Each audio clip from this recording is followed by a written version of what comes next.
Hi, and welcome to this week's Three Legs, Four Wheels F1 podcast. It's Paul here with... Dan. Chris. We went to McLaren.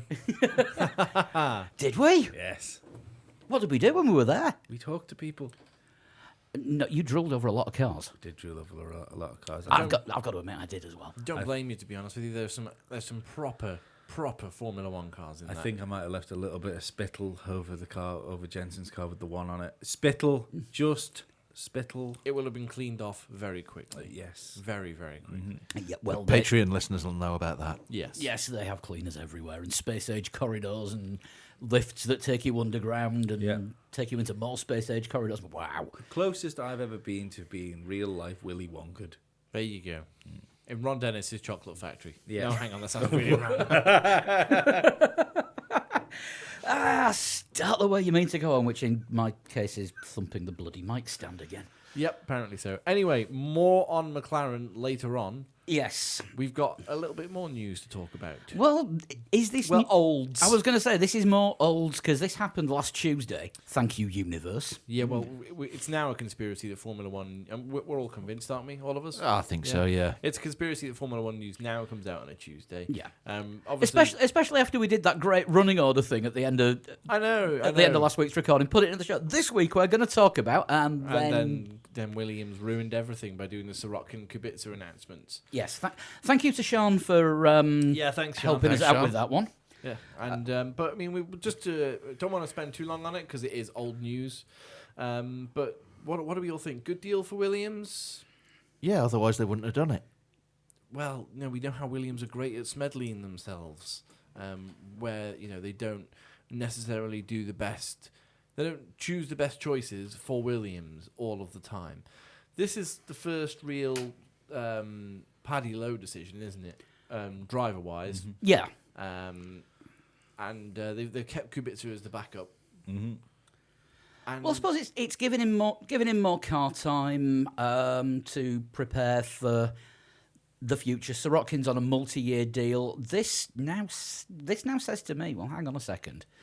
If they're helping Kubica get back to full race fitness, is it Lance Stroll's seat that's going to be under threat? well, who knows? I mean, it's emerged since the initial announcements that Kubica will do some FP1s in 2018. They haven't said which ones yet, but Kubica will run some FP1s.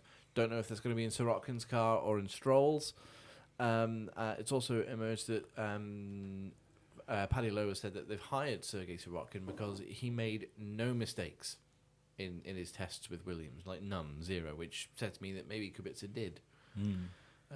Says to me that he wasn't on. Well, it wasn't 100%. Yeah. Wasn't pushing as hard as he could do. It also says that Sirotkin wasn't speaking to Rob Smedley before he got in the car. Well, maybe, possibly. But yeah, that's, as I said, it's olds now. But I'm a bit dubious about this Williams lineup because it is so inexperienced. I mean, essentially, you got Lance Stroll leading the team into 2018. It's a bit too early, I think, for him to be leading the team. But we'll see how it goes. We don't know all the variables. No. And I think we can have a good guess, but Sirotkin deserves a go in Formula One. Yeah. That's one Yeah. thing. He does actually deserve a go. So Williams have kind of got to hope that he ends up being a Carlos Sainz or a Max Verstappen, sort of, he's been on the fringes for a long can time. can get in and get the job done immediately. Yeah. But I wonder how easy it would have been for Carlos Sainz. Yep. If he didn't have a team around him. Who was his teammate? It was Max Verstappen, wasn't it? When he first started. Yeah. Yeah, so And they couldn't stand each other. they had an inexperienced team, but the team was experienced in having an inexperienced team. yeah, it was a junior team Yeah. and designed around that concept, whereas Williams traditionally haven't been. No, Yeah. Senna, Prost, Mansell, all Williams drivers. Well, then again, Well, even They did recent Hill, history- Coulthard, Villeneuve. Maldonado. No, but Barrichello. There's always been Yeah. an experienced hand somewhere around the team. And Kubica's got an experienced hand. Oh. So But you weren't going to say it, Lee. I thought I should. No, but when I say it, it's funny, Paul. You were offensive. So yeah, that's the old, because that's not really news, is it? Let's be honest. But it's got me thinking about how this season's going to shape up, and I'm looking forward to getting our predictions and stuff ready for the season preview, which we're only like 9 weeks away now from our first review show of the year. 62 days till the first race. Something like that. As of recording, 61 days, 6 hours, 56 minutes. Oh, motherfucker. Paul's got countdown clock. No, Autosport.com's got a countdown clock. I've got a laptop on Autosport.com. Well, there you go. Thank you, Autosport. Next thing up, there's the new bodywork rules that are coming in 2019, not 2018, as you wrote down. 2019. I thought 2019. it was for 2018. No, it's going to be 2019. We've still got a year to wait then. We've still got a year to wait, but it also means that the shark fin now won't be coming back after the 2018 season, where it's not going to be there. Well, yeah, I was going to say it's not going to be there anyway. We kind of discussed this a bit last week. Yeah, We? but it was gone for this year. Nobody knew if it was going to be coming back for next year or not. Oh, I see, 2019. 2019, and now it isn't. Yeah. And it doesn't appear to be coming back at all. Dan's looking very perturbed. Yeah, What's wrong? nothing's wrong. But there's other rules as well as the bodywork rules that have come out this week as well. Is that the sponsorship rules? No, the weight rules. Drivers' rules, that's not been passed yet, has it? I don't think. I thought the driver weight rules was for 2019. Which Same as the bodywork rules. Oh, right, okay. So yeah, it kind of fits in with the bodywork, doesn't it? does, That Driver there's- bodywork. Well, there's going to be a minimum driver weight of 80 kilograms from 2019, and anyone who weighs less than that gets ballast. Wow. But So- not movable ballast. It's going to be attached to the seat. Right, okay. So, but even still, yeah, that's it stops people like Nico Hulkenberg, for example, being like 6'4", however tall he is, trying to stay at a ridiculous weight to try and keep weight down. Basically. Yeah, there was a So- bit of a problem a couple of years ago with drivers almost being dangerously underweight just to Webber in his hit last the season. targets. Yeah, We're 12 and a half stone. Is that 80 kilograms? I For don't know off the top of my head. for our listeners like me, which is stuck in 1945. I was going to say, you're the one with easy access to Siri. Was your fucking series useless?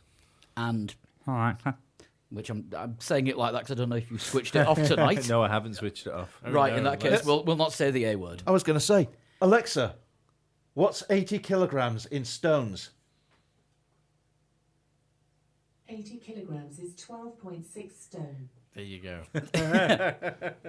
Alexa, what's 80 kilograms in pounds? 80 kilograms is 176.37 pounds.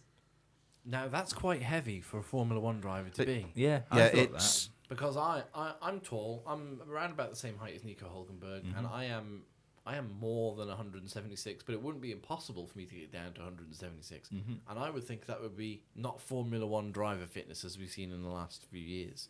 So, so most drivers will be carrying ballast with them. think of drivers. All right, Felipe Massa's not going to be around 2019 to drive a car unless he comes back again, of course. But smaller drivers are really going to have to pile the pounds on rather than the taller drivers. I mean- Well, I don't think they'll have to pile the pounds on. They just don't need to worry so much. yeah. Well, I think it would be a lot of it will be muscle mass. I was well. just going to Yeah. say, I think this is the thing. They're not going to have to worry about losing muscle. That's Yeah. going to be the Yeah, thing. I mean, the rules basically are going to be, 'cause it's not been fully ratified yet, but it's what the strategy group have come up with, that the driver and the seat must weigh 80 kilos. So if given the seat weighs nothing. if the driver is light, then that's why they're going to have to pack the ballast into the seat. And it's not going to be movable ballast like you get in the cars to adjust the centre of gravity. Yeah, isn't Lewis Hamilton's race seat 1 kilogram? So I would imagine most other seats are 1 kilogram. You would think they were about that because Yeah. it's a layer of carbon fibre that's moulded to the shape of the driver's back. And that's it. Yeah. Yeah. But the new bodywork is actually going to be something that gives more room for sponsorship. Yeah, because we've seen barge boards and things kind of not getting in the way as such, but barge boards, F ducts. It's very difficult to put your sponsorship on there without it being really badly Well, distorted. the F duct was only called the F duct because it was on the F of Vodafone on the McLaren nose. Exactly, yeah. And I only It wasn't because it was in the shape of an F. It was on the actual F, so they called it the F duct because that was the easiest name for it. And I only mental. learned this That's on this absolutely podcast. insane. That's when I learned that. I learned this on this podcast. I think it was I've from just Paul. learned that right now. Yeah. Have you said that before? Yeah, Paul's mentioned that before. That shows how much attention you pay to anything that I say. Yeah. We're now going to have to look at some of the photos that we got from McLaren last week, and look at the car with the F duct on, and see where it is. That'll be Button's 2011 car, won't it? It will, Yeah, which we did get a photo of. Yeah. Get zooming. yeah. But they're getting rid of the what I suppose you call them, the F ducts, the slits in the side of the rear wing. Yeah, it's going to be a flat space at the top of the rear wing end plates with no louvres or louves. How you pronounce it? Louvers. Yeah, I was going to say you're in the blind industry, so you'll know how to pronounce that word. I just say louvers. Holes. Slats. Yeah. All right, calm down. Impacting logo placement. None of them. He's all cockney and I know, yeah. fucking slats. He goes to London for a couple of days. Comes back and starts calling everybody slats.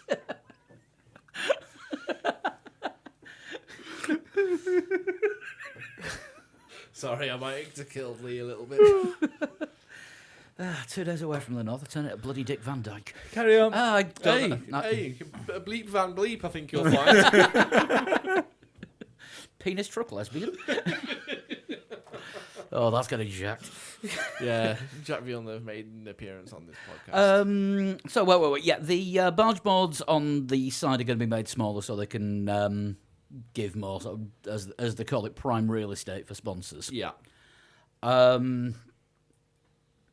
Is that a good idea? Well, it's a commercial thing, isn't it? I'd imagine it's sort of tie in with the commercial side of things that Sean Bratches has taken over the last year and a half. Is it now they've been in charge? No, but just on a year. Just on a year. Wow. So it's, It was just before. It was round about this time last year when the takeover finally went through. It was discussed leading up to Christmas 2016. well, a commercial implementation, should we say? But I, it will be I'm not sure I like that. it's more of a commercial Being implementation. called a slat. No, I don't appreciate being called a slat, and I'm sure no one does. But no, the car's being designed around the advertising space that they can provide. They are mobile billboards. There's no two ways around it. But they should be cars first, surely. I agree with you. I thought when you were saying this before, it's the same as I was saying last week where, I mean, my thing was shot down a little bit when I was saying about your man talking about maybe putting like stocks or shares or something on the Halo. And they think, well, this shouldn't be the first fucking thoughts of Formula One. It's how you can advertise something on something. Like the idea is to build a racing car, and if you can put advertise on the side of it and make some money, fucking great. Yeah. But Yeah, it's if that Halo thing ever sort of materializes, it should be for positioning or something to do with the race, not a commercial message or stocks and shares. I like the idea of painting them in the same color as the helmets of the drivers. Yeah, I that think was that's a good idea. Fucking genius. Yeah, Yeah, now they're restricting drivers to only 2 helmet designs per season. Yeah. Definitely. I mean, if it was in the olden days when Vettel changed his helmet every race, Yeah. that could have got expensive. Well, wasn't it? Don't they have to choose one permanent design with one change? They're allowed one change. Yeah. Yeah. I don't like that. I think they should just be allowed to do what they want with the helmets. Yeah, I know what you mean, but it's difficult to if you're a casual follower of Formula One and then everybody's got different coloured helmet for every race. It's difficult to know who's who. It's Yeah. kind of an identification thing. But I like Which the fact it gave that became Vettel's thing. Every time Yeah. he won a race, he changed his helmet because that was the rule. Yeah. He changed his helmet so much because he won a lot of races. Yeah. The thing is that with the fixed helmet designs, you know who you're watching. You know, you knew it was Damon Hill with the sort of iconic same helmet design that his dad used to use. Yeah, but I mean, it's fucking 2018. If you don't know it through the commentary and the on-screen graphics, there's something fucking wrong. Well, there's that as well, and that brings me back to the bodywork thing. There's no shark fins in 2018, Yeah. and definitely not in 2019. And a lot of the teams were using the shark fins in 2017 to put the now mandatory number and 3-letter abbreviation of the driver, so that it was more. It was easier to identify who it was from side on, and also for fans at trackside as well. Except Force India, who just threw another BWT logo on there, and nobody could see exactly. the number. And To be fair, having the names on the side of the cars, I think, is still. No, but there's less space now. But you can rarely see that even on television. Do you know what I mean? Yeah. So, Yeah. I mean, there's less space for that now. So we're talking about having more space for sponsorship, but at the same time, you've got to have, like, for example, Sebastian Vettel's got to try and find space for a big number 5 and Vet. I think just the names and leave the numbers on the front of the car. Maybe, but that's what it's what's been decided. I mean, do you remember? Is it the late '90s when Ferrari decided that their drivers would have a fluorescent yellow? I think it was Barrichello had the fluorescent yellow, and Michael Schumacher had fluorescent orange, or the other way around, like the tips of the nose and the top of the airbox. And that was how you told the Ferraris. The only issue I've got with that, is it's already redundant, because you have to end up being a pretty hardcore Formula One fan to know the colours are different between the drivers, because that's like Lewis Hamilton and Nico Rosberg. Yeah, but didn't Formula One actually bring it in, or the FIA bring it in as a regulation where the lowest numbered car in the team had a red T camera on top of the airbox? But again, that's I don't even fucking know that, and I spend my time doing a fucking podcast about Formula fucking One every week. Yeah, the thing solidifies Lee's point of how much you have to be into Formula One to know that. Ooh, that little T on top of the airbox, that's a camera. Well, and if it's red, then he's supposed to be the The best thing that worked driver. best for me was when cigarette advertising was banned in some countries and not others. And it had the big names. David and Mika on the Yeah. McLarens. Yeah, that was grand. Yeah, Fizzy and Chewy on the Jordans. But Yeah. realistically, I don't think that identifying the drivers should be down to what's written on the cars. If people don't know who's driving, then you need to tidy up your fucking TV presentation. But not everyone's watching on TV. Some people go to the circuits. Yeah, I'd still argue that if you, unless it's a very bright coloured helmet, then you're not seeing a helmet. I mean, it's easy to. It was. Do you know what I it mean? was You're not easy. reading a name on the side of Yeah. a Formula One car. No. It was easy to tell Hamilton and Rosberg apart. One had a black helmet, one had a white helmet. Yeah, it's even easier to tell the difference between Hamilton and Bottas, because one's in at the front and one's somewhere in the middle of the grid. But when you get the Force Indies, you got two identical pink cars and the drivers have both got pink helmets. Yeah, that then doesn't help at all. Then Yeah. even to the fan, you get stuck. Yeah, well, yeah, because I actually remember getting asked, who's that? I don't actually know. One of them. Yeah. Red Bull and Toro Rosso drivers are always quite similar as well, because there's Yeah, always but Red Bull sponsorship plastered over the helmets. Absolutely, yeah. They always Red Bullerize their helmets. So for me, the book Bullify? stops Bullify, with something TV. like But then even when you watch it on TV, sometimes you get an incident happening. The camera flicks over to this car that's going backwards, and neither the viewers nor the commentators know who it is until it's stopped. So the easier it is to identify it, the better. Yeah, I mean, I don't believe that in this day and age that we can't have some sort of tag on the cars. So before if you do a quick cut to a car, before somebody actually goes and sticks the names up, that a computer algorithm can't have picked up this car and have an on-screen display. You know, like they do in MotoGP, where they have the little line and the little tag of who the car is. Yeah. I think that's what they're aiming for, because I mean, there's a whole new graphics package coming in this season. Everything with we're new saying software. could be redundant within 59 days. Yeah, absolutely. Yeah, it'll get to FP1 in Australia. It's like, oh right, okay, they've just got it all. Yeah. Everything we asked for and more. Or we could get to Australia and it could be shit. We've never got to Australia and they've had one graphics package and then rolled it backwards to put something different on. We've never got to Australia. They've had one fucking qualifying session and then rolled it back.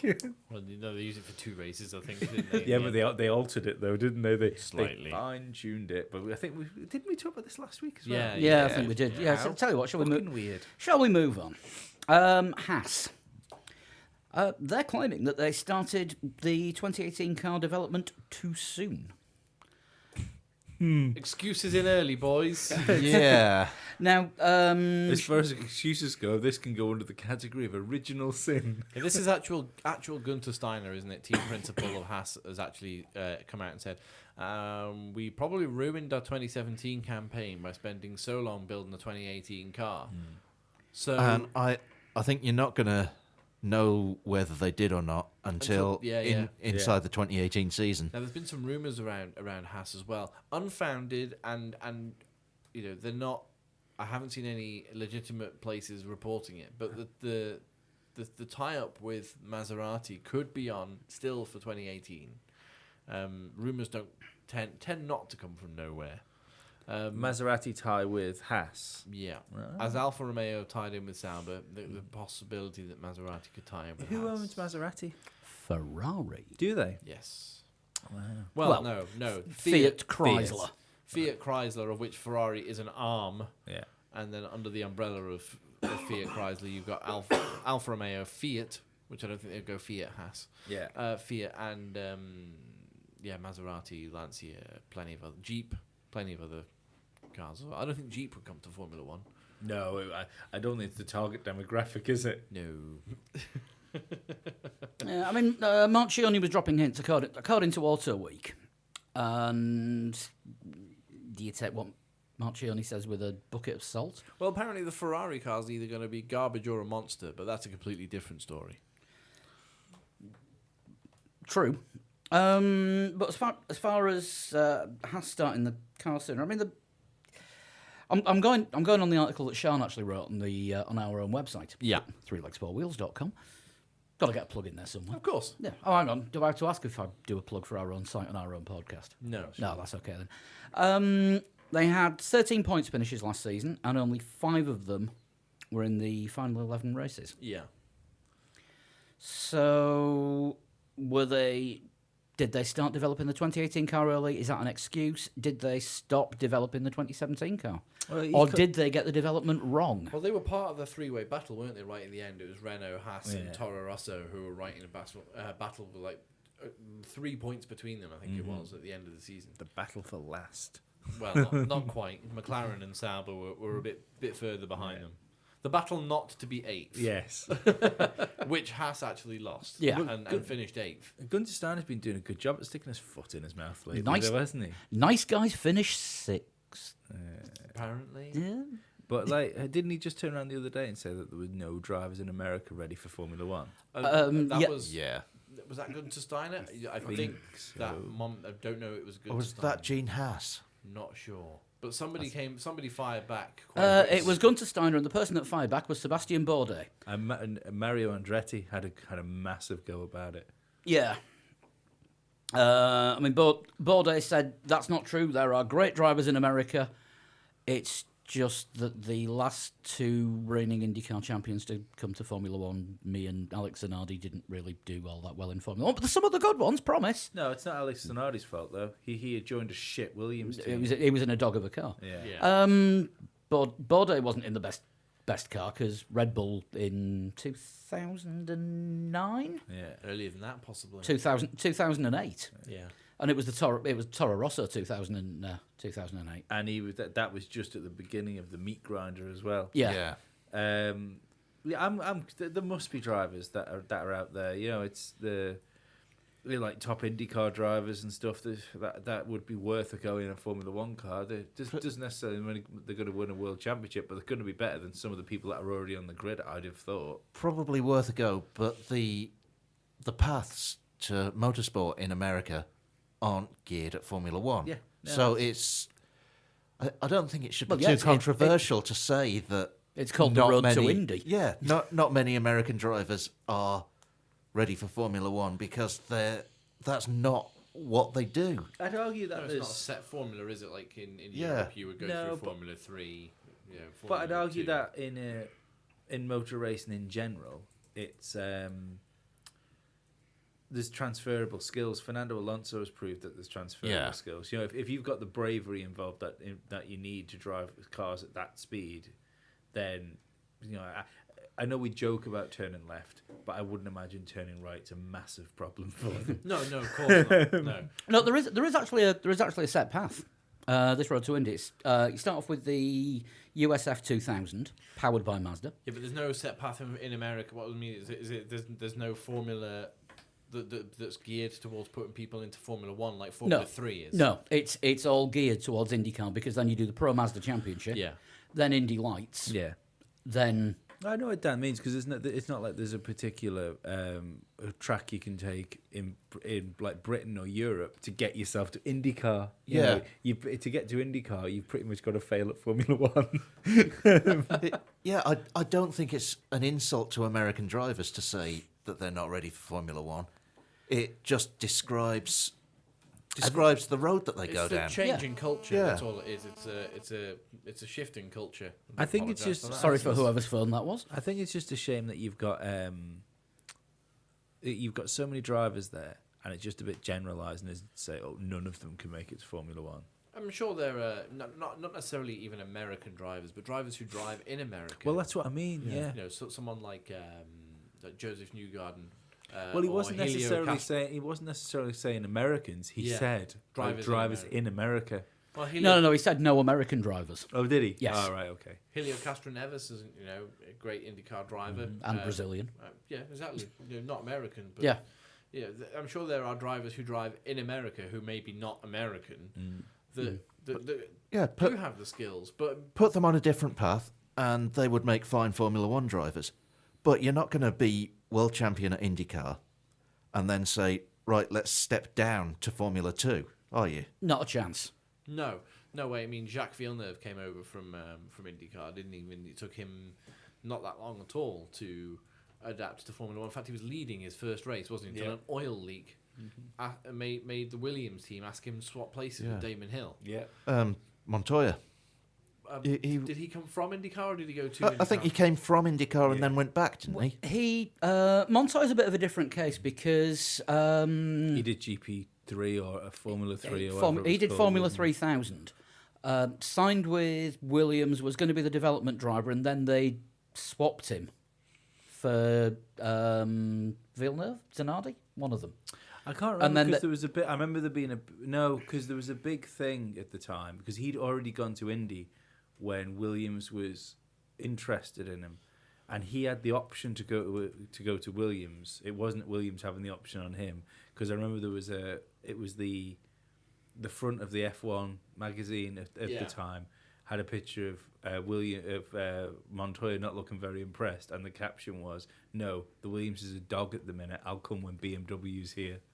Yeah, I've got Montoya's here. He was test driver for Williams in '98, and then went to Indy Yeah. in a swap deal with Zanardi, and then came back. and then came back to Williams in 2001. Well, that might be it then. That'll be round about when I was saying it. They obviously wanted him to go to Williams, So there are and exceptions. he didn't want to drive that car. He didn't want to drive a Williams Mechachrome, No. which nobody wanted to drive a Williams Mechachrome. So there are exceptions that prove the rule, Yeah. which could be Montoya and Villeneuve. I think Montoya very possibly might be the best driver Formula One's ever seen that hasn't won a world championship. I think you might be right, but It's a close call between him and Sterling Moss, who was just retired from public life, by the way. Do you know what? I've always had this thing about Sterling Moss that I think the idea of him being the sort of the missed champion is a bit romanticised, and I still think, especially given the day and given the way the cars were back then, I think if he was actually good enough to win a world championship, I think he'd have done it. well, he won more races over a period, didn't he? Just didn't win enough races in 1 year. Yeah, but you could say that about Jensen and Lewis Hamilton, couldn't you? Yeah. That he ended up with more points than Lewis, but when you actually look at it, Lewis had the better performances over the course of it.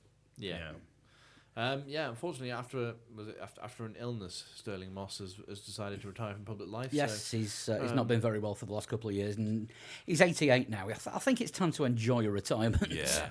All the best, Sterling Moss, and enjoy your retirement from public life.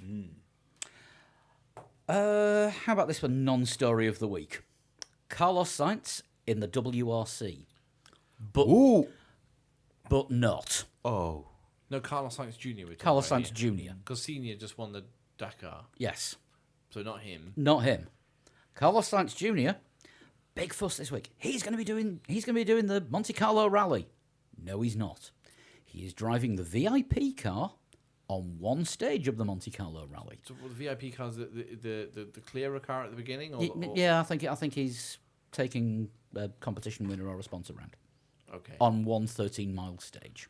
Okay. That's not making your WRC debut. No, it's not. You know, that's like saying the Subaru drivers at the TT that take the sponsors round Have done and the the competition TT. winners. They've done the TT. Yeah. No, they haven't. No, that's it's very different indeed. Yeah. So, utter hype. But that's one of those things, isn't it? That Formula One does this every now and again. Formula One, not saying that it's come from the actual organisation themselves, but you'll get a big story coming out of Formula One that's actually nothing. Sorry about this. And it's quite annoying because it's essentially modern clickbait. Ooh, Yeah. Carlos Sainz is going to do WRC. What the? So you click on it. Well, I saw Instantly, that. Images of Kubica flashback. Yeah, what the fuck are Renault thinking again? Yeah, like you've done it once, don't do it again. Yeah.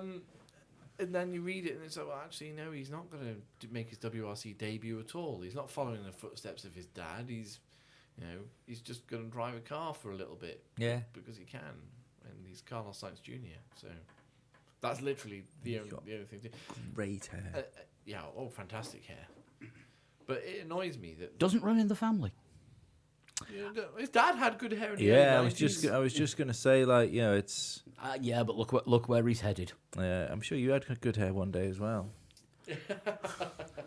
Yeah, in the 80s, around about the same time as Carlos Sainz Senior. It was curly and purple. Would you like to know my favourite thing that I had? I can't remember the listener that messaged it to me, but my favourite thing about going away, I got a message from someone saying, "I just watched your video on Facebook. Bold move, taking Meatloaf with you." Oh! Shut up, Roundhead. Hey, fuck! I'll take that. I'll take Roundhead over fucking Meatloaf any day of the week. That's it, the hair's coming off. Because if I tie in a ponytail, I look like bloody comic book guy from The Simpsons. Worst haircut ever. And you won't do that. No, he won't do that. I haven't edited this show yet. And I might do that. Bad. Yeah, don't say it, baby. Throw me completely now. Where am I? Stoffel Van Dorn. Big pressure on McLaren this year. Apparently so. Well, I think big pressure on Stoffel Van Dorn, actually, to be quite honest with you. I think there's big pressure on a lot of teams this year. there's a lot of drivers that, especially with the market shaking up next year and young drivers coming through, like there's jobs on the line this year. Yeah. There is. And I think there is big pressure on McLaren because they've had to they finally alluded to what their design problem was with the Honda engines. It was the Honda. Yeah, it was the Honda engine. So the power unit had to be pushed so far forward that they had to lose part of their fuel tank, their fuel cell, and that's why you're always hearing about McLaren's trying to save fuel because they actually carrying less of it. So the way the Renault power unit sits now, Zach Brown said a few weeks ago, it slots straight in. That was a lie. It slotted straight in after they made some changes to make it slot straight in. Yeah. Now they can have their full. We're saying They can have their. Now they can have their full fuel. Sorry, it capacity. slats in. All right, Cockney Paul. And all they have to do is make the gearbox and the rear wheels a bit further back. Don't know how that's going to affect handling. We'll find out in testing, but I'm sure they know what they're doing. Question mark. They're Ron Burgundy. Exactly. Yeah. But Stoffel Van Dorn is for him to turn around in the media and say there's big pressure on McLaren after Eric Brullier said there's not really any pressure on us this year because it's first year with a new partnership, and we know it's going to be better than the Hondas, no matter what we do. So are Eric and Stoffel shaping up to be the new Toto and what's his face? Louder. Louder, yeah. What's his face? What's his face? saying separate things. Yeah, saying completely. No, sorry, opposite. Dan, I was just saying, louder. You're always too quiet. But yeah, Jesus, that was a joke. It's all right. I've just remembered something that we missed. On Friday. What did we miss? I'll tell you between takes. Okay. But yeah, it's.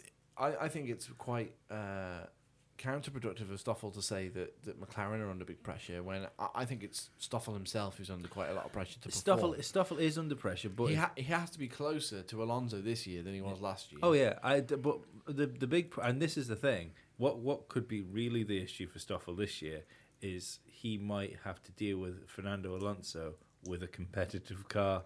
Yeah. And I think Alonso with a competitive car is a different animal than what No, he's had so far. I don't believe everybody who's been saying that, well, with a Renault engine in and McLaren have got this great chassis, we could have this, they could win races like Red Bull. Alonso will push that car to a win.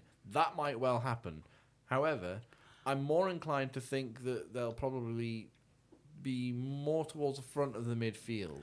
Now this Just is behind Red Bull. this is Around Red Bull. this ties in with what Bob Fernley's saying, because he's actually said in the last couple of days that McLaren and Renault will be a significant threat to Force India for hanging on to fourth place. Yeah, absolutely. I don't want to get too far into 2018 predictions or anything, but I think I was saying to Dan before, I think you'll see Ferrari and Mercedes as the main two protagonists in the as the story of the season unfolds. But then behind that, actually haven't got a clue, all the way from third down to last. The top and bottom of it is whether Renault make a big step forward in their engine. Because let's face it, Ferrari made a big step forward with the engine. Yep. There's no reason why Renault can't get around the problems they had and all of a sudden be right up there.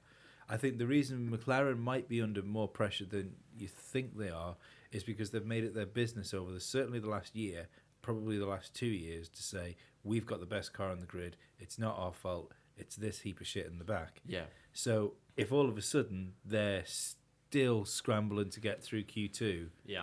it's then McLaren's fault. And So are you saying there's a lot of pressure on McLaren this year? Yeah. So Lee is agreeing with Stoffel Van Dorn, which is fine because Lee doesn't drive for McLaren. Yes. These are all facts. I can. But when somebody who drives for McLaren goes, you know what, if they got that wrong, big trouble. The nearest Lee's been allowed to get to a McLaren was about 20 feet away behind a glass wall, or 30 feet away above it. Not 30 feet, 15 feet maybe. I said it was about 30. Fuck, have you any idea how high 30 feet is? It's quite high. I'm not saying 30 feet above it, 30 feet away and above it. I It wouldn't was mind, you were well closer than I was. about 8 inches. Too much information, gentlemen. No, I'd say we were about 30 feet away from a car when we were on the gantry. So now you guys are talking about when you went to McLaren this week. Which nicely leads us in. We had a nice chat with Lando Norris. Mm-hmm. There was a round table at the McLaren Technology Centre. What? Nights of the... No, it's all right. Carry on. You're looking at me funny. Mm-hmm. Yeah, it's what's next on the running order. Go. Right. There was a round table for the media with Lando Norris last week, which we were very kindly invited to at the McLaren Technology Centre. It was a great day. Mm-hmm. We got to see cars going back to James Hunt's 1976 World Championship winning car. I didn't even get a good picture of that, but I saw you got a decent I picture of it, did. did you? I did. We'll be putting a gallery together and putting it on the website over the next couple of days. There was basically everything up to the 2017 car. There was no Coulthard McLaren there. That's probably in It's the a- Coulthard Museum, is yeah. it? There is one in the Coulthard Museum because I've seen Oh it. yeah, no, and I'm sure McLaren have got Coulthard cars. Yeah. but there wasn't one on display. No, but there was a couple of cars in the classic car rebuilding bays being rebuilt. We noticed there was one of Senna's cars being put back together. Well, it seems to be one of Lewis's as well. So it could be that one of Coulthard's has been used at a demonstration, is being stripped down and rebuilt. I'd imagine more it's because the cars seem to have engines in. I think I think it's not like they've got show cars there. Yeah. They're ready to be fueled up Yeah. and used almost, and they probably alternate them, Probably for different things. yeah. For different marketing purposes and things like that. Or even just to keep the cars working, because obviously you can't have a car sat there like that doing nothing for too long. No. So they probably have to build them, leave them out. Brakes for a will certain seize while. up. And Yeah. And then strip them down. Leave them on blocks and things. Yeah. We were in Liverpool. No. You were in Woking. Anyway, this is clearly a pre-recorded interview, isn't it, Paul? It's a pre-recorded interview. We weren't the only ones asking the questions, but just to make the audio a little bit clearer, we've re-recorded everyone else's questions in the way that they were asked. Okie dokie. Are we saying goodbye now? No, we're saying there's going to be a jump cut. All right, okay. No, we're saying jump cut, and here is our chat with Lando. Hi, Lando. What are your aims for the upcoming season? I think it's quite hard to know what to expect. I think it's quite unexpected. I'm not sure basically on how it's going to go because it's going to be quite a different challenge to kind of what I'm used to in the past. I'm going in with confidence, of course, with Carlin, but it's definitely going to be tricky, especially in the beginning of the season. We don't really know where we are at all compared to the other teams. Especially in the beginning, I think it's going to be quite tough. But just like last year, we definitely came on much stronger in the middle of the year, so that's kind of the aim again this year. And I think wins is going to be what I'm going for. They could come in the beginning, they could come just at the end. But I think in the end of the day, I want to win the championship. But I think once we've done the first few races, we know where we're actually at as a team. Then it'll be much easier to say what the goal is for the season. Hi, Lando. So what would be a good season for you personally? Top 3, I think, is the aim for the moment. I think even if we don't start well and we end well, I think, top 3 is still the aim. And it's not a championship I have to go and win, or it's like McLaren want me to just go in and win. They want me to learn as much as I can and try to just gain as much experience as I can, kind of go about it in the way you would in Formula 1, kind of giving the feedback a Formula 1 engineer would want. Just so if I had the opportunity to either step into Formula 1 or in the next couple of years, I'm already on the level that I need to be, not again trying to work up at the end of the season. How realistic is the simulator compared to real racing? It's hard to... It gives you a good feeling in terms of how to drive the car, a Formula 1 car. But you miss some vital things such as G-force, the fear of crashing, the fear of speed. All of those things are probably the 2 most important things in making a simulator feel like an actual car. Probably the fear of crashing is one of the biggest. But in terms of like when you overlay the data we have on the simulator versus on track, it looks virtually identical. Although not always, like we still have to make tweaks on the simulator to kind of correlate it from the sim to actually how it is in real life. But for me to kind of do a test on the sim and then go and do like Budapest in the middle of last year, I already had an understanding of break points. When I'm able, or when I have time to kind of change the road trees, do different buttons and everything. So it definitely helps on that side of things. But it doesn't help really going from like F2 into F1 or F3 into F1.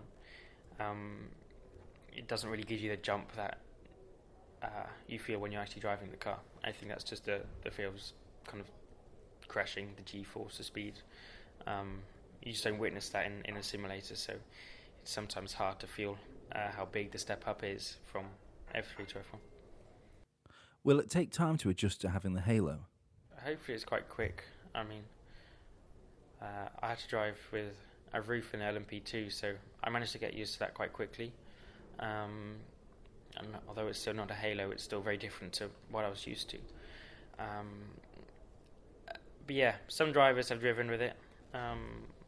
Probably not so much in Formula 2 and Formula 3, but people like George, I think, drove with it in the Mercedes car.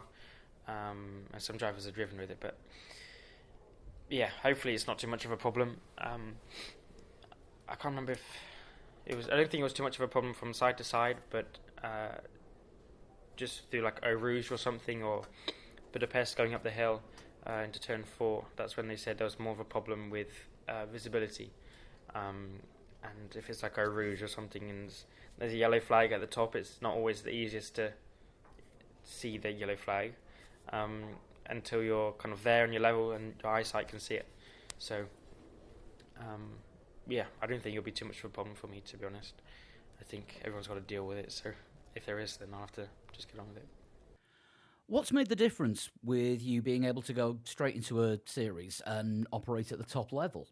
I think preparation in the other categories, and so far I've always been able to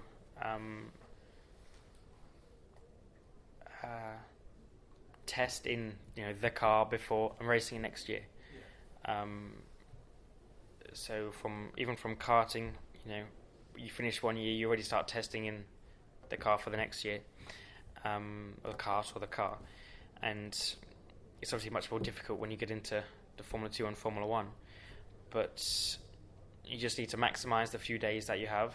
I think I'm able to adapt to a new car quite easily and quite quickly. So if I have 5 days of testing in a car, then it takes maybe half of the first day to kind of get used to it. Then already in the second half, I can try and maximise and learn more stuff and try different things.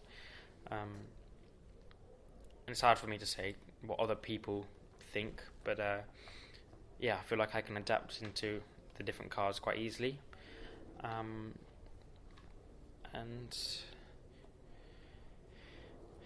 yeah, I think I've always been with a team that I know are capable of winning the championship. So the only reason really that I wouldn't is because I haven't done a good enough job. So if I know the team can do it, then it's all down to me, and then I just need to make sure I'm doing as good of a job as possible. And there's obviously a few reasons why people do better in their second year, whether they've been to the track or they just have a better feeling for the car. I just need to try and know what those things are and learn those things which people find most difficult. So with the GP2 or the F2, it would be getting used to the Pirellis, as that's probably the biggest difference from what I'm used to. So doing Abu Dhabi helped me massively in understanding more about the tyres.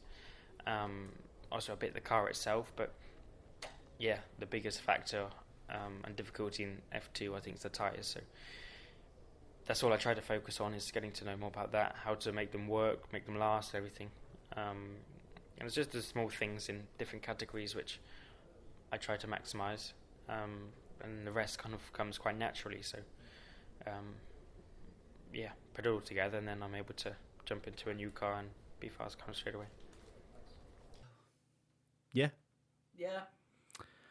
What do you think of last year's F2 Championship, and does Charles Leclerc's success make you think about how previous drivers have fared? It's hard to say because it's a different year and things change. It's a whole new car. But, he's a very good driver, so if I wanted to... I don't need to prove myself against him, but if I wanted to kind of show that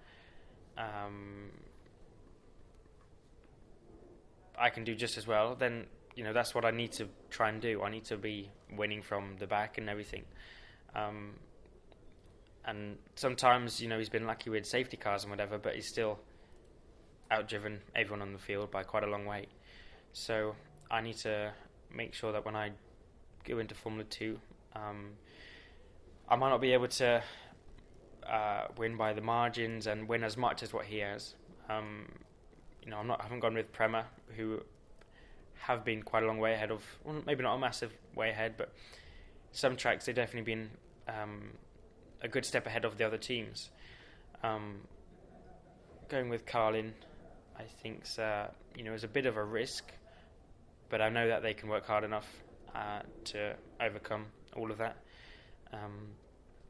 And then they can give me the car in which I'm capable of doing what Charles has done, and racing through and making my tyres last better and being faster than them in qualifying. But again, it's hard to say until I actually get to the first test, maybe not even the test, first qualifying session we do, and then I know what to expect from the other drivers, the other teams. But yeah, I think I would like to do what he has done, but I think he just had an extremely good season, like I've had this year, or in Formula Renault, or in Formula 4 or anything. So I'll just try and do what I've done in the past few years and see how it goes. Are you having to do any different preparation for Daytona with it being a 24-hour race? And is a win on the cards? Preparation? Well, we've had to do more because we've struggled more than what we thought we would with pace in the car.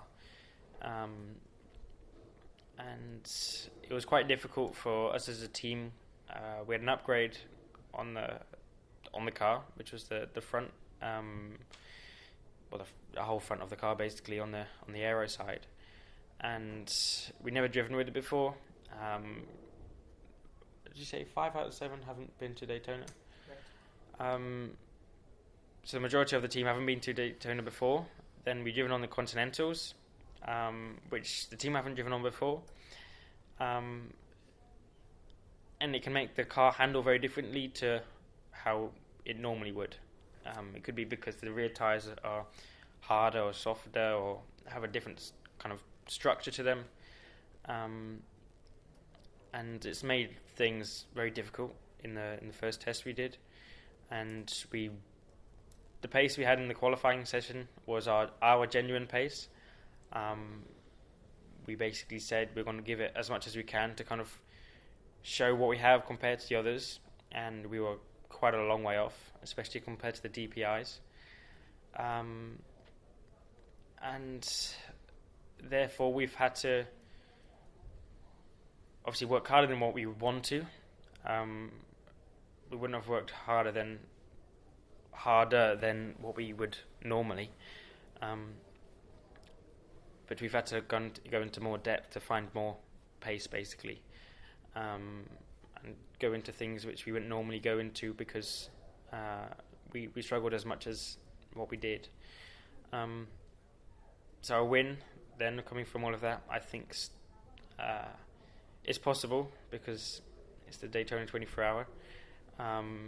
The race is only won in the last kind of hour or two, or since the final safety car, basically. So it can be possible, but on outright pace, we can't win it. So we just need to make sure we're on top of everything else that we can be on top of, from pit stops and not getting penalties, not damaging the car, anything like that. That's what we need to be better than the rest on, because we're doing the best we can with the car, but it's not as good as what the others have. So yeah, in all the other areas that we know that we can beat them, then that's where we have to try and do better. But a podium, I think, is more realistic. It's still quite a big push, but if we can make sure everything else goes right, then yeah, it's possible. With Jack Aitken and George Russell already having experience on the Pirelli rubber, how do you feel about taking them on next year? Well, with them having the experience on the Pirellis, I don't know how similar the GP3 tyres are compared to the F2 tyres. I think they're quite different, so maybe some characteristics are the same. But yes, they might have a slight advantage in some areas, but other than that, I don't really think they have much of an advantage. I think it's definitely going to be a good battle. Going up against someone like George and Jack, both who have done very well in their kind of past few seasons. Both very good drivers, and with ART as well, a very good team. So altogether, they're going to be very strong. Obviously going to make my life harder. So yeah, I think it's a good opportunity to race against them, do what I can, but I don't think they're any different to having to beat someone else. Yeah, I know George is kind of like not well against each other and we're rivals, but kind of we're on the same level of on time scale on trying to get into Formula One. So of course, I want to beat him. He would want to beat me, but we're in different teams, so I don't know what's going on with their team or vice versa. But yeah, I think in the end of the day, I still want to beat him and prove that I can beat him. But it's still very much down to kind of working well with the team. And this year's a big learning year, so I just need to learn as much as I can for going step up into F1. So it's not the biggest kind of problem if I don't, but at the same time I'm a racing driver, so I want to try and beat everyone I can. Yeah. So what swayed your decision to race in F2 this season? Well, a lot of it was having discussions with Eric and Zach and McLaren on what they want to see from me in this year. And they... Speaking to Stoffel as well, he thought Super Formula was very good in terms of it's a very fast car, a lot of downforce. The tyres are extremely good in terms of they last basically a whole race. And the kind of levels of G-force and everything are more similar to Formula 1 than F2 is to Formula 1. So on that side of things, it was better. The only bad thing was you don't really go to any of the F1 tracks. You don't learn about the Pirellis, and with the final discussions with McLaren is that they would like me to win, but they want me just to maximise it as a learning year, and try and treat it as kind of Formula 1, so give feedback and go about it in a way that you would do if I was in Formula 1 basically, and try and just get on top of everything, so when I do go into Formula 1 I'm on the level that I need to be. And yeah, I think it's probably, I wouldn't say more competitive in Formula 2, it could be, but I get to go to all the F1 tracks and be with McLaren, so I can learn more from doing all of that than being in a different country, in Japan, and just doing all the tracks which I don't really need to do, but only having the benefit of a car which maybe handles more like an F1 car does. So in terms of, the F2 outweighed anything in Super Formula, and I enjoy it more going with Carlin than with a team I don't know. So at the same time, I would much more enjoy doing F2 with Carlin than I would going with another team in Super Formula. How do you look at yourself as a racer, and do you solely focus on Formula 1, or do you look at other series further down the line? No, I'm definitely more of one of the drivers who would want to do Daytona, Le Mans, Indy 500. Especially after doing like the test so far, and I'm sure after the race in Daytona, it's going to make me want to do more of this kind of stuff. Obviously I don't race in Formula 1 yet, so I know it's extremely tough.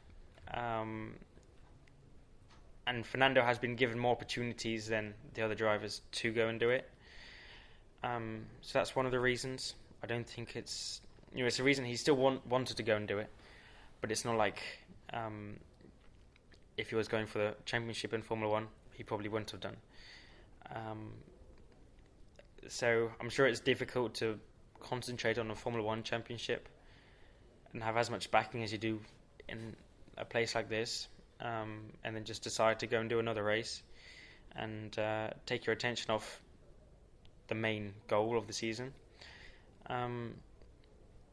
So it might be difficult, but if I have an opportunity, then I definitely would. I enjoy doing all of kind of the GT cars, the LMP2, all of that stuff. I really enjoy. So if I can do it, I definitely would. But I need to wait and see how kind of strict it is in Formula One on what they allow you to do. But Zach's quite a good guy on. He wants to do it as well. So hopefully he pushes to it and pushes for it in the future, and I can be on board to kind of go and do those races. Given the fact that Carlin didn't race in F2 last season, is it a bit of a risk signing with them for this year? It's a slight risk, but it's a risk in terms of they won't know as much about the car as other guys do, because they haven't driven like on the tyres this year, and the tyres are the same next year, or tyres last year and the tyres are the same this year. So on that, we'll be behind, but it's not a risk in terms of going with a team that just might not be as good as another team. I have confidence in them that they can, even if we don't start off strong, that they can improve, like we did last year, and we got a very good group of guys in the team now, the engineers, mechanics, everyone in the team who are working as hard as they can to jump into the first test, and be as fast as we can. So it's a slight risk going with a team that might not know as much about them, about the cars, but it wasn't a risk because of I know what they can do and what they're capable of in terms of improving and being as fast as they can be. Do you find the pressure different now that you're a McLaren driver compared to previously? Not really. Sometimes I think it is, but then sometimes I think it isn't. I still just do the best I can because I enjoy going out and driving all the time, but there's just little flashes when I think I need to make sure that I'm good enough to get into Formula One, basically. I don't want to make the mistake that I did last time because they're going to think this is bad or something like that. And that puts pressure on me to make sure that I don't do all those little things which I shouldn't do as a person hopefully about to go into Formula One. Yeah, then sometimes I just try and forget about it, basically, and just get on with, like I have done in every other year, just trying to be on pole and then trying to win the race. I think that's all I've really focused on. When I go into every weekend is just want to make sure I'm on pole, and then that gives me the best opportunity to win the race. And in the end, all of that adds up, and hopefully then I win the championship. So sometimes I probably put pressure on myself rather than it putting pressure on me. And sometimes I'm fine with it and don't really think about it at all. How much more physical preparations involved for a 24-hour race? I don't think physically it's not as tough as Formula 3 because you pull a lot less G-forces and everything, but mentally and probably physically for the whole period it's more draining. It's not as tough on the body just doing one lap or anything, but doing like a 3-hour stint, which would be 3-hour run, which would be like 4 or 5 stints, and doing that 3-4 times, I think that's when it becomes tough on a driver. and I don't really know what to expect until I kind of do it. But I don't think it's going to be too much of a problem. There's not a lot I can do apart from driving at night or something along the roads, or just driving here and home, doing 2.5 hour kind of run. But it's not as physical over a 1 lap run, but it's just a lot more draining, physically and mentally throughout the whole race. Not getting the sleep you need and recovery times that you do in Formula One, where you just have a session, big break kind of thing. Why do you think there are so many good young British drivers coming through? And what support did you have to get to the level that you're at now? Well, I don't know. I've been very fortunate. I've had a very good group of people around me, from my dad to my whole family to then my manager, who's always pointed me in the right direction. I've been able to go with the best teams and been able to do the tests that I needed to do to then prepare. And then I've managed to join McLaren. And it's hard to say whether I'll still be confident whether I could have done the same if I didn't have those people, or kind of the backing I've had from my dad and my family to kind of go out of school, go with the best teams and everything. I still be confident that I could, find the sponsors, still go with the teams I have done, and have to really push a lot more to join, the Red Bull program or the McLaren program or any junior team. I still think that I could be in this position. But I've just been fortunate. I've been able to kind of choose a bit more, and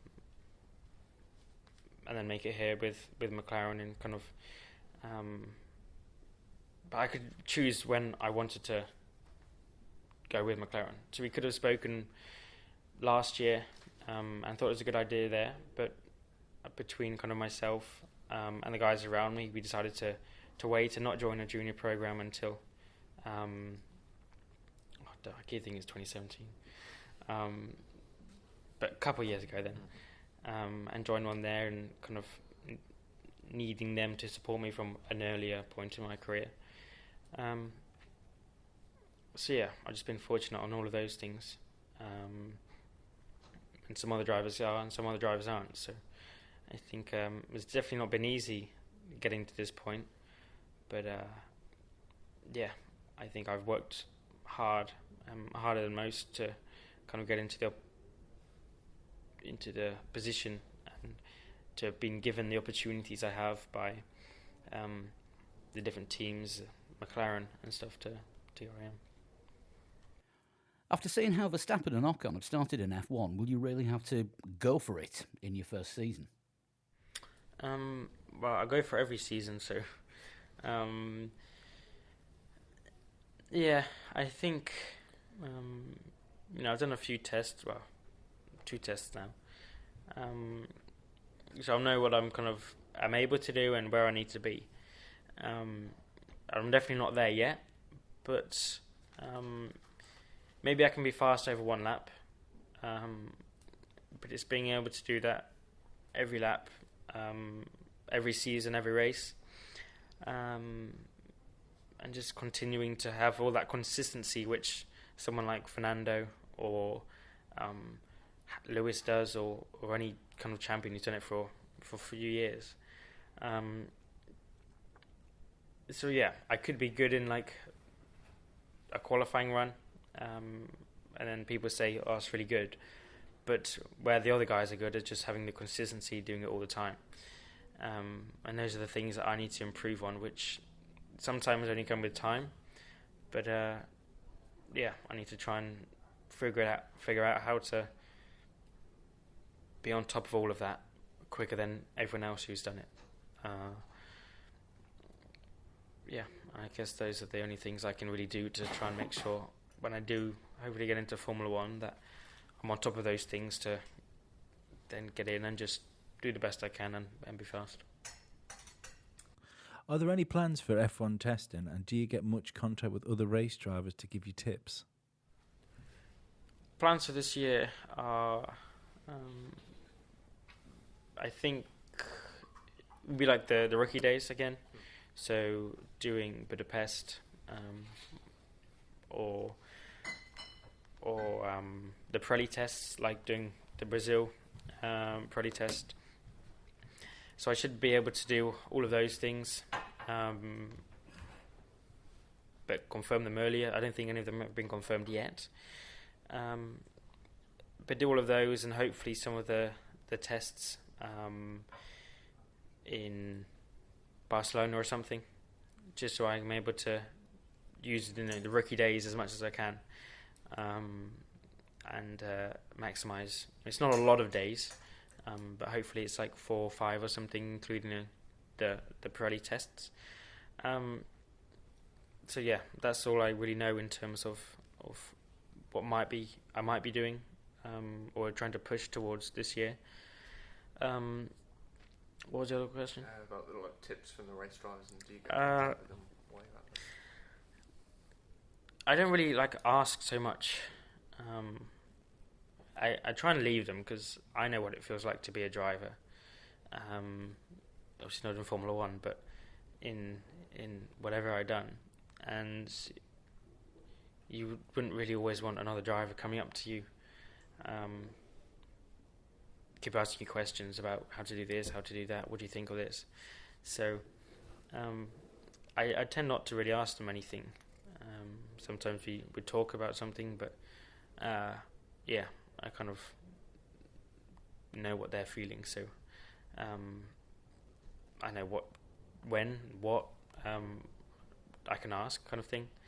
But after kind of working with Fernando in Daytona, he's very open. It is a much more of a team, although Formula One and having a teammate there is a team game. Endurance event is more of a kind of team game, in really having to help your teammates. And he's very open there and trying to help Phil and me, and vice versa. Phil help us and me try and help them improve. So I tend to ask more kind of the engineers and everyone else on what they think rather than the drivers. But in Daytona, I'm able to ask Fernando more questions about Formula One when he's not always thinking about it all the time. So, What got you into racing initially, and is there any family background in it? So there wasn't really any background from my family in racing. My dad wanted to do it, but couldn't afford it when he was younger. So he went into cycling. And yeah, apart from that, there was nothing really else, apart from them watching it sometimes. But it was more, I watched it on TV when I was probably 4, 5, 6. I enjoyed watching MotoGP, and supported Valentino Rossi, and then I kind of got more into watching Formula One. But the first time was just when my dad took me and my brother to Clay Pigeon, which is our local kart track, to watch the British Championships. And it was kind of a bit out of the blue. I didn't know it was on or anything. It was just him decided to take me and my brother there. And it was then when I said that I wanted to have a go. Then got a Bambino for my birthday, and then enjoyed it, and just then was doing much more of a hobby, and just I enjoyed going around at home and driving around the track sometimes. But it was probably more when I was 12, 13, and I could think for myself a bit more when I realised that this is what I want to do with my career. Yeah, I really enjoy doing this, so I need to make sure I work hard and try and do whatever I can to try and achieve my goal, which then I decided I want to be in Formula 1 and be a champion in Formula 1. So it was around 12, 13 when I decided this is what I want to do with my life, basically. What do you think about the comparisons between you and Lewis Hamilton? It gives me a bit of motivation, not a huge amount. It's good maybe to think you're along the same path, and he made it to Formula 1. Now 4-time world champions, so if I can kind of continue, maybe I can do the same. So that's a bit of motivation, but apart from that, I don't really try to think and dwell on what everyone else says, basically. I'm only really doing it because I really enjoy it. It's not like I don't enjoy it and just I'm good at it and therefore can hopefully make a career out of it. So I enjoy doing it, and then that's why I want to do it. And therefore I just try to focus on what I'm doing, make the most of working with the team, getting to know everyone, and then doing the best I can, hopefully winning, which then makes it even more fun to kind of go out and do. So I tend not to really think about so much on what other people say. I'd rather just try and focus on what I'm doing, try and win, basically. Is there a race that you can pick out as your best performance? Pole was probably one of the best.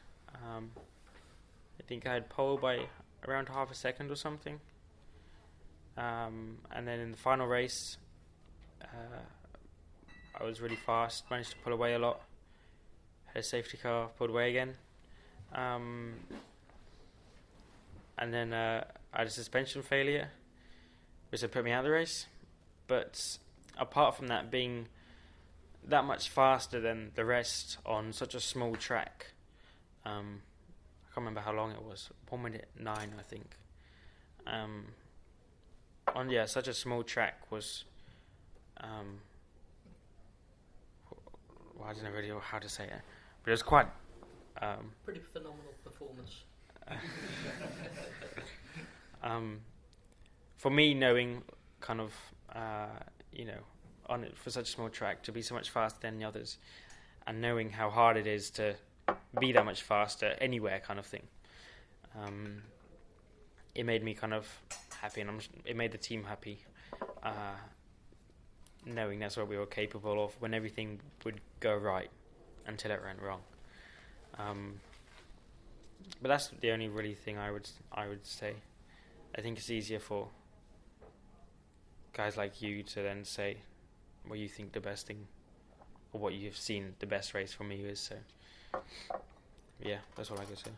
That said, it did take me 2 hours to get a quote from you when you got back to the transporter after the suspension failure. Yeah.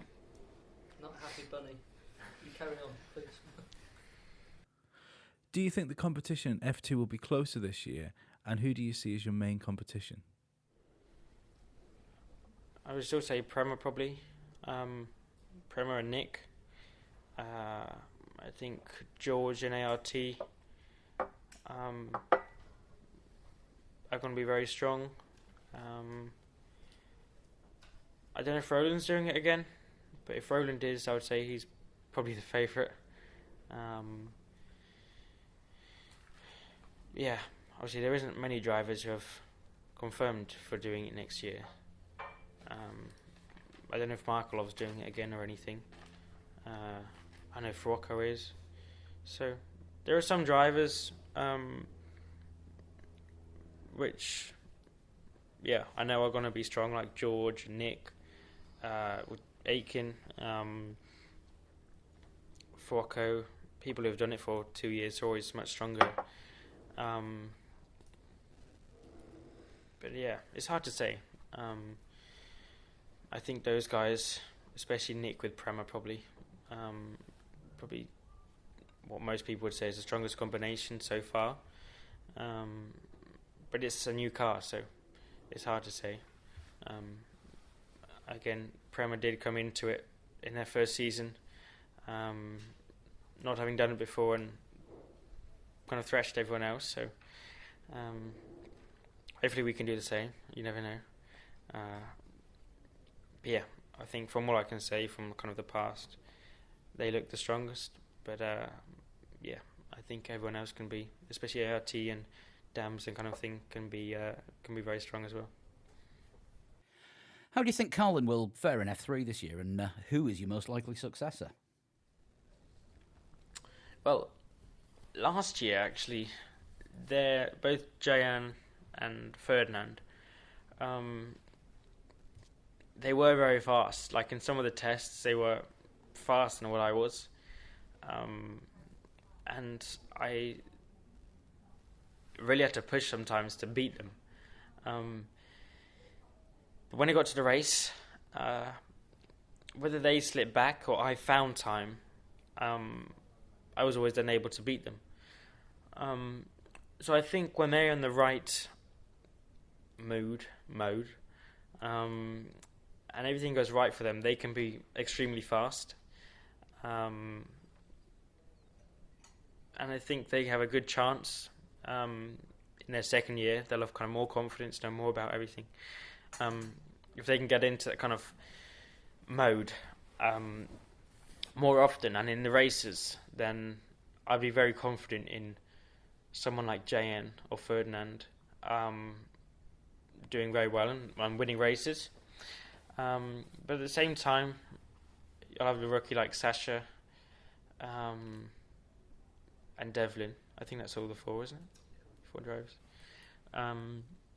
Sasha and Devlin, who Devlin obviously did one or two races last year, and then Sasha, who did Macau. And I know Sasha's a very good driver from racing him in Renault, and Dev's also a very good driver, can sometimes be very fast. So it's hard to say. Obviously, 2 rookies against the 2 guys who've done it for a year now.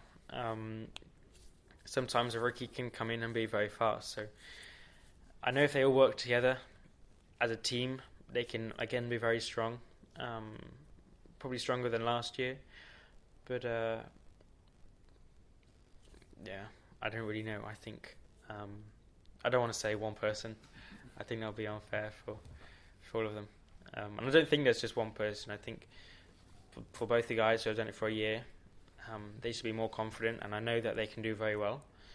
And there's no reason why they shouldn't. And then for the 2 rookies, kind of being in the same situation I was, it's still possible to win. But going up then against 2 guys who I know were good last year and probably going to be even better this year, I think could be quite tough. So, yeah, I don't see a reason why they shouldn't still be winning races and possibly win the championship. Charles Leclerc was asked who would be setting the pace in F1 in 2028. He chose himself, you and Max Verstappen. Who do you think the 3 drivers will be that you will be competing with then? Myself, Leclerc,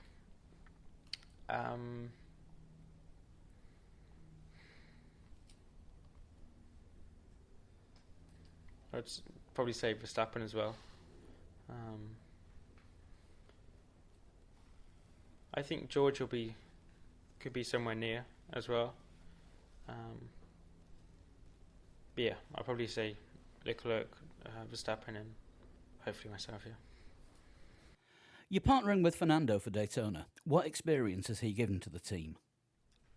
But one of the biggest things was obviously after a tough few days, having a few days off, and then everyone writes their reports and everything of the weekend. And then seeing his report on how to move the team forward, I think, was one of the most impressive things. Kind of his email on what things the drivers need to work on, the engineers, everything. He went into such detail on how to really push everyone forward as a team. And it's something like that which I need to try and learn from, to then maximise in the future, basically. And it's not just that, it's still pushing the team on the actual weekend itself, during all the test days. I mean, maybe it's not so much about Formula One. It's kind of a different situation, but it's still some things which you can really take, and those probably, pushing the team is the biggest thing, and learning how he does it, in which ways, and kind of the stuff he would do in his report, I think was what most impressed me about him. And then it's quite understandable in how a team would like him, and how much effort he puts into really trying to make the best of something which isn't the best, kind of thing. So hopefully I can be on kind of that level in Formula One, and be able to push the team and make the team work as hard as what he does. In the Hungary test, you were a tenth and a half faster than Alonso. How was that? I think so. But I had ultra soft tyres. Was it ultra soft? I didn't know what the tyres were. I had ultra softs and he had the super softs.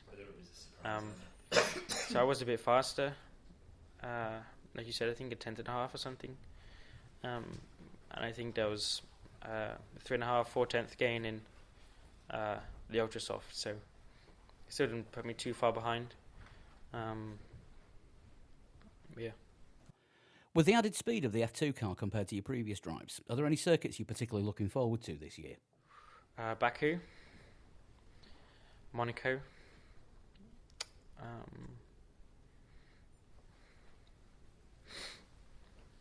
think those are the two main ones, to be honest. Baku I've never been to before, and then Monaco, just the speed of the car in such a small street track, which almost already felt fast in Formula Renault, to then be in Formula 2 and do the same track, I think would be pretty exciting. I look forward to Spa in Formula 2, and probably Monza as well. I think that'll be quite a cool track in a car like that. The fastest thing I'm doing in Monza is Formula 3, and that's quite slow in the straight, so I think there'll be quite a big step up. Yeah, those are the four.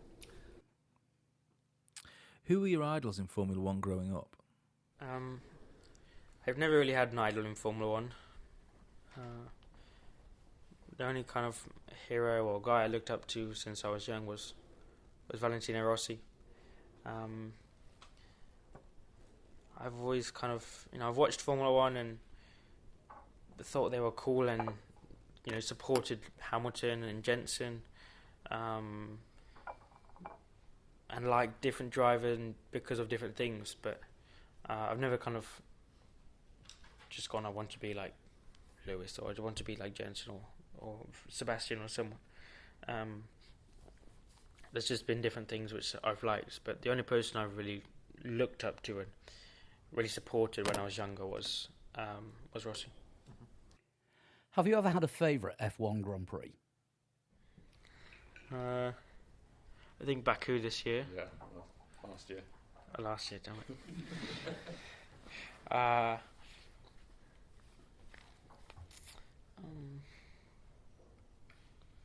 Baku, yeah. And probably, to watch. I can't remember what year it was. There's not many races I remember from when I was younger. But Nürburgring, when everyone spun off into turn one, and Lewis spun off as well, but he left his engine running, kind of thing. And then Spiker was leading. Yeah. It's just one of the races I remember, so. Marcus Winkelhoff. Yeah, it was. Yeah. I remember that. Yeah, that's just one I remember. So. We keep joking about that on the show. Do you have an idea of where you're going to be in 2 or 3 years' time, or do you take it year by year? Year by year. Yeah. I don't think I can. Once you kind of hear, I think it's quite hard to know your plans, because anything can happen. I think when you're like Formula 4, you can plan Formula 3, Formula Renault, Formula 2, whatever, GB3. But right now it's a bit harder to know. Like, I'll be doing Formula 2 this year. I don't know if I'll be doing it next year. Depends if I get a seat somewhere. If Fernando decides to go and do something else, I don't know. It's too hard to say, basically. So there's nothing kind of planned. It's not like I'm planning to do F2 and then F2 again and then Super Formula or something. There's nothing. So it's just do this year and then see what happens, basically. As a fan of motorsport, where do you think F1 is now with the entertainment it's delivering for fans? I think the racing is quite boring sometimes. I think that's the biggest thing. It's hard for me to say, like, for the fans, unless I go and be one somewhere. But yeah, the races compared to other categories are sometimes just a lot worse when they should be better. And it's hard to do it because they want faster cars and everything, more downforce, but the more you do, then the worse it is for someone following behind. So then that makes the racing worse. So it's a compromise. I don't really know, to be honest. I think it's maybe in a slightly better position than it was, but it's just a hard point in whether you want the faster cars, and maybe you can just have a load of power and no downforce, then the racing could be great. But if you want really fast cars around corners, then it's always much more difficult for cars behind to keep up. So it's hard to really kind of move on from there. I'm sure they'll find a way somehow. But yeah, better than what it was probably, but still not where it should be as the top kind of category in racing. Do you think the rule that the reigning F2 champion can't defend their title needs to be looked at? Well, if you do that, the thing that needs amending is should be able to have more opportunities in Formula 1 if you win. And whether that's, they have to give more days to a junior driver in Formula 1. I think that needs amending rather than just being able to do another year in Formula 2. So,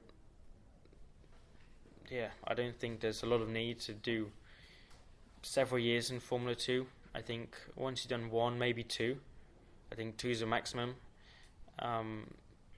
then you're probably not going to be getting a lot better in year 3 and 4, and you're kind of showing what you can give. And then you're probably kind of wasting money from then onwards. So, yeah, I think it's more opportunities should be given to young drivers who are trying to come through and maybe have won Formula 2 or Super Formula or something, to then go into the category above rather than just kind of winning and then not getting picked by any team or anything. I think it just makes it quite tough to choose because then most people just go GTs. If a race seat opened up in 2019 and you could choose any teammate, who would you choose? I think I would probably choose someone good. Well, I mean, I could choose someone bad and just say I'm loads better, but I think if I wanted to maximise myself, then I would choose someone like Fernando, who I can learn more from and learn how to be a better driver. So if he goes then in 2020, then I can be the number one in the team, lead the team on from kind of myself, and then I'll be in a better shape for 2020 and 2021 and so on, rather than just trying to do really well in season 1, or just beat my teammate in season 1, but then be worse off in the years after. What do you think to the changes of Daytona, where the Cadillacs are going to be held back? I don't think it would change the team's approach because we've been giving everything we've got, so we can't really suddenly give it a lot more. I don't know how much they've been bopped or how much time they're going to lose or anything. I'm sure they're still going to be strong. But yeah, there'll still be some good cars. I think the Oricas were still very fast, and they were sandbagging. So I know that they can definitely go faster. And then I don't know about the Acuras, the other DPIs, because Yeah, we know that the team players here are going to probably find time from the last test, and it's a new car and everything, so no one really knows what they're actually capable of. You would think if IMSA kind of knew that they were sandbagging, they would penalise them, but yeah, I think we should be closer. We're definitely going to be closer, but we're not going to be in a position that we want to be, where we can kind of control the pace and everything like that. We're going to have to be pushing flat out and make no mistakes, and maybe we can do well, whereas they're going to have to, they can sometimes squeeze around, do what they want, maybe make a mistake here and there, and still get away with it and be ahead of us. So be in a better position than we were, but we haven't found pace. It's just they're made a bit slower, so it's hard to say. Did it ever cross your mind to get into bike racing rather than car racing? I started on bikes.